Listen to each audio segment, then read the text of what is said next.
Hello, Shortcuts. Stephen here. This is the video for this week's Shortcuts Records. Video 1, which will be a blues, country, and jazz selection. A bit of soul as well. It's going to, the price list will go out on Wednesday. What is that going to be? Wednesday the 22nd, is that right? 9 p.m. Sydney time, as always. If you want to know more, hit me up in the meantime.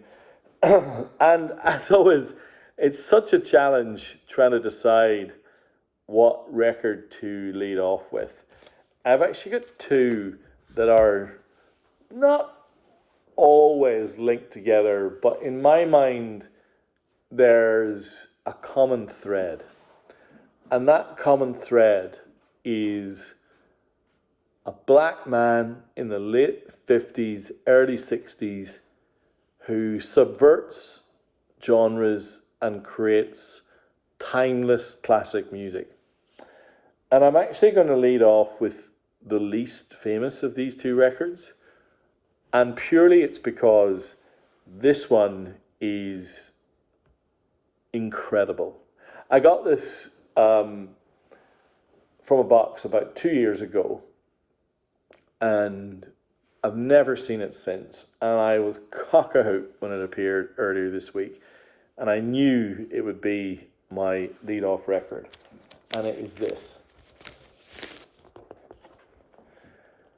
Bobby Bland's 2 Steps from the Blues.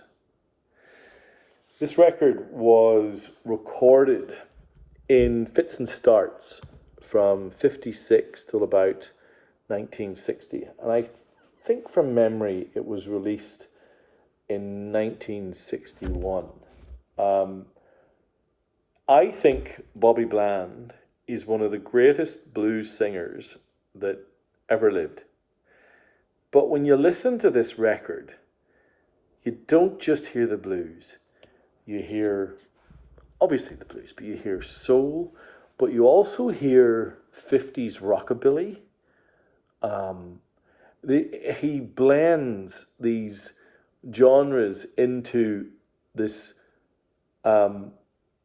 beautiful mix with the most lugubrious voice. His singing voice is pure velvet gold. Oh, highlights are, I mean, it's interesting. In that era, albums were an afterthought behind singles, and often they were 2 or 3 singles and then 8 or 9 tracks of dross. That's just the way it was. But this has 12 gems. Every one is incredible. If I had to pick one, I think I go with track 2, Cry, Cry, Cry. Oh, it just drips with pathos and sentimentality. And it is wonderful. I love this record. That's why it's my kickoff record. Now, it's not just me that loves this record. This record has been inducted into the Rock and Roll Hall of Fame. It's been inducted into the Blues Hall of Fame. It appears in Robert Demery's list of 1,001 records you have to listen to before you die.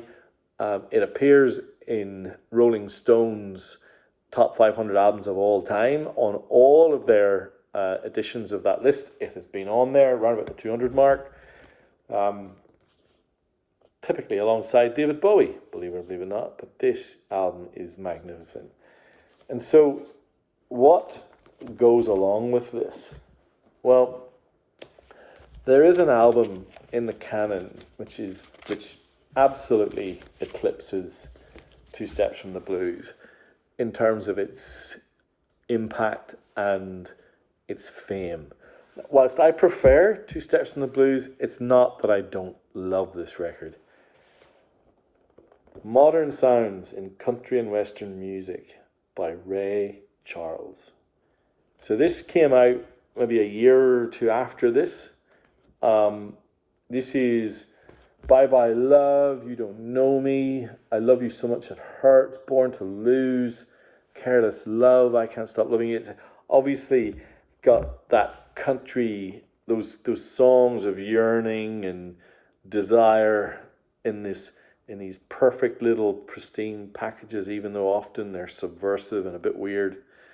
But he soulifies them, yet doesn't eliminate the fact that they're country songs, and he absolutely nailed it. This record went to the top of the charts. At the time, it was the highest selling album by a black artist ever. And I suppose it's probably still up there, but it's really, really beautiful. What a singing voice he had, but also just what a delightful clash of genres and songs, and it's brilliant. It's so good. The next record is unusual in that it is a blues record that was only ever released in Japan.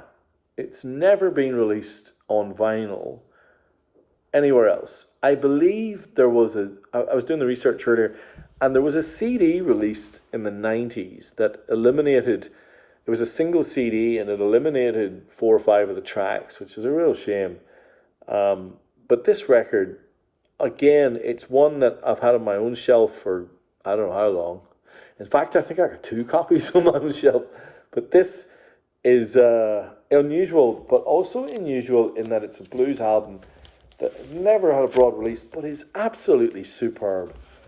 It is Junior Wells and Buddy Guy live at, and my pronunciation is going to be terrible, Eubin Chokin Hall, March 1975. They played 3 songs there, or 3 nights, and this is a kind of mishmash of tracks from those 3 nights. Now, what's weird about this, and I can't verify it. Now, it's on Spotify. It's Live at Hiroshima is the album, and the Spotify feed is awful. Oh, it's like the worst MP3s you've ever heard. I don't know. I can't find out and confirm whether that hall was in Hiroshima. I know it was mixed in Tokyo. There's the two guys. It's got, yeah. Look, it opens up with pretty much an entire album of live Buddy Guy, and it's really good live Buddy Guy. It's really well recorded, like typical Japanese, the pursuit of perfection. It's really pristine. Clearly not just someone holding up a microphone. They obviously took it off the sound desk, and then on the credits on the back it says recorded at Media Sound Studios, remixed at Media Sound Studios in Tokyo. So they obviously did a really good job of pulling it together, mixing it. It says, we would like to express our appreciations to Kyoto Tokyo for making this record possible.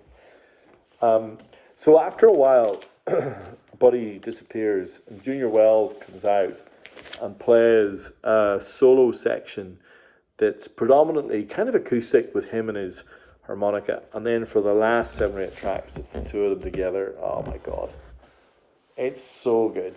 And, you know, I really, if you like me, think Hoodoo Man Blues by these 2, Junior Wells and Buddy Guy, is one of not just the greatest blues albums, one of the best albums ever, then this as a live accompaniment is really, really fine. It's really good. Surprisingly good.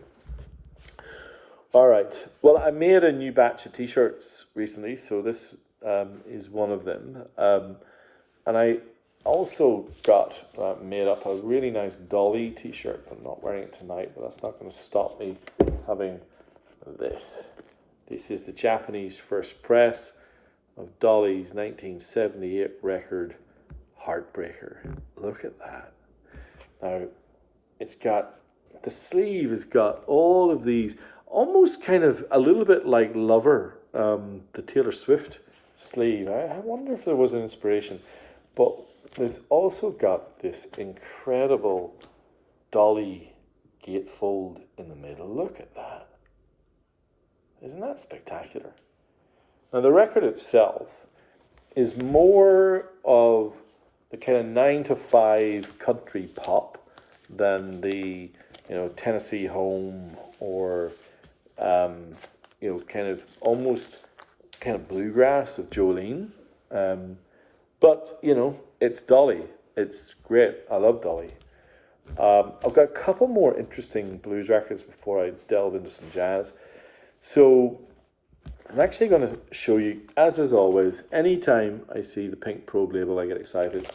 In this case, it's a record I know and really enjoy. It's Don't Have to Worry by Earl Hooker.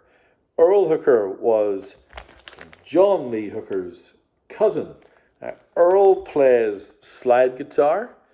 His voice is more smooth. It doesn't have the rough edge of the absolutely kind of almost concrete granite sound of John Lee. It's more typical, not as good a singer, obviously, not as good. Plays guitar in a very different way to John Lee. Some of the tracks are instrumental, but it's really cool. And this is kind of John Lee at his kind of most bass, kind of guitar, vocals, just doing his thing, just being, I guess, iconic. And 16 selections, and look at this, every one a pearl. There you go. What a terrible pun that is. But really nice, particularly this, really nice blues records. Now, I have an unusual jazz promo. This is from the late 50s, and it is some white jazz. It's Stan Getz, who is the saxophonist on the left, and Carl Jader on the right. Now, Carl is a vibraphonist, and this promo record is unusual in that it's very playful. They're obviously having a lot of fun together. It's not. It's on the. You see, it's on that fantasy label, and just you probably. It's not going to come up very well on the camera, but just there, it says "not for resale" in Japanese. So the promo copy. Look, I've had a look at this. The best way, by the way, to tell whether a record has been played or not isn't often by looking at the vinyl, it's by looking at the spindle hole. And if you can see any little marks or cracks, you know it's really well played. I look at this and I have to make the assessment that it's never ever been played. It's on Spotify, and so you can have a listen. This next one isn't, which is a real shame, because if I were to, I'm going to do my list of my favorite reggae albums of all time soon, and Blackheart Man by Buddy Whaler is going to be right up there. This, I think, is his next best record. Now, unfortunately, this record is really hard to find. I've only ever seen two, one on my shelf and this one, and they're both pristine. And so they're a little bit expensive, but this is Roots, Radix, Rockers and Reggae, Japanese First Press by Buddy Whaler. Look at that on the back. Isn't that incredible? It is one of the most striking sleeves I have ever seen. You often hear about artwork on sleeves being compelling. Look at that. Even just, it suggests the colours of Jamaica, but in a really, and it's like, this is someone who's in deep repose, who's really thinking through, and I think that kind of is Bunny Whaler. If you think about the Whalers and that band that Bob Marley pulled together, you've got Peter Tosh, who's kind of in many ways was maybe the political beat, and obviously Bob Marley became that. But I think that Bunny Whaler is the religious heart of the Whalers. I think he's soft and he's thoughtful, and he's more about beauty than anger, and you can hear that in these records. This is just a delight. Okay, got a little bit more jazz now, and then one Seal Blues record to finish. Vinyl Me Please have released a box set of the electric years of Miles Davis, and I have never seen rave reviews for a box set like it. It's nearly sold out, from what I understand. One of our club members has picked up a copy. I've got a discount code for it. I have read the forums where people have all of the Mobile Fidelity, records from that time. So you're talking Miles Davis, Bitches Brew, In a Silent Way. You're talking Live Evil, On the Corner. It's that incredibly. Oh, and also Jack Johnson, which is awesome. I totally love Jack Johnson, but I really struggle with some of those other records. So I haven't bought into it, but I know one of our club members, Joseph, has. And so I like this. So anyway, I find Miles to be pretty difficult on occasion, and I find those electric records just so. They almost make me feel nervous. It's like they're so confronting. And then you've got a record like this, Milestones, late 50s. This is Miles with John Coltrane and Cannonball Adderley. I think it's Philly Joe Jones as well. This record is utterly gorgeous. I guess I like acoustic Miles more than I like electric Miles, even though I've got Miles playing Dark Side of the Moon. One of the delights of finds like this from our friends in Shibuya are these beautiful sleeves. Again, a very early press of the best of Astrid Gilberta, but it also is like a magazine. Can you see that? And then you flick through and you've got a series of photos of Astrid Gilberto. There she is. So this pulls together all of the kind of late 60s, early 70s gems. Very, very beautiful and, relatively inexpensive too. I've got a couple of jazz records that have made onto my shelf, but are also, every time I put them on the list, people get them and then they rave about them. So a few weeks ago, I had John Coltrane and Johnny Hartman, the only record that Coltrane made with a vocalist. And if you think Bobby Bland has velvet voice, Johnny Hartman, oh my God, I've fallen in love with this record and his solo record that he released just after this on the Impulse label. But I also love this, Duke Jordan's Return to Denmark. I think that my tastes in jazz are evolving.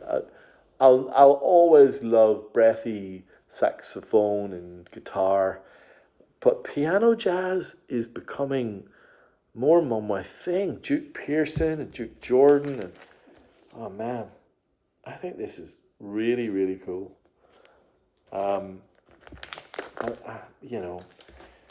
I think these Coltrane Hartman records, and then Johnny Hartman on his own on Impulse. This one, of course, oh man, John Coltrane tenor sax, McCoy Tyner on piano, Jimmy Garrison on bass, Elvin Jones on drums, and Johnny Hartman on vocals. Oh. It's really, really great. If you've never heard it, give it a listen. And yeah, I love it. And then finally, on tonight's list, I've got a sealed Vinyl Me Please pressing of a record that when I first listened to it, I was a bit dismissive, but I've kept going back to it, and now I like it more and more and more. The great thing about these classics that, so there's a stream that Vinyl Me Please has, classics, which is basically any genre record prior to 1970, pretty much. I can't remember exactly when this one was released. And maybe this blues record actually is in the 70s, might break the rules. But it's Triple A lacquers cut from the original analog tapes by Ryan Smith at Sterling Sound. 180 gram black audiophile vinyl pressed QRP. Includes exclusive listening notes. This is the Charles Musselwhite Blues Band, and the record's called Tennessee Woman. And it is worth it. Price of entry alone for one song, which is 11.5 minutes long, and it is called Cristo Redemptor, the opening track on side one. What you got on this record is Charles Musselwhite, who is just a really, really cool harmonica player. Very kind of undervalued, really. I think it's pretty cool, and it's still sealed, and it's really lovely. So hopefully, maybe there's someone out there who might like it. All right, so there we have jazz, blues, soul, and reggae tonight, my friends. Some records, hopefully. Now, there's quite a few there that are on Spotify, but you'll find copies, good and bad, unfortunately, as is the way on YouTube. So you can investigate, and if anyone wants a link to some of the feeds where you can track down some of these to have a listen, just hit me up. Always happy to help. Anyway, I hope you find that list interesting. As always, it's nice to talk to you, and I'll have a classic rock list following very, very soon.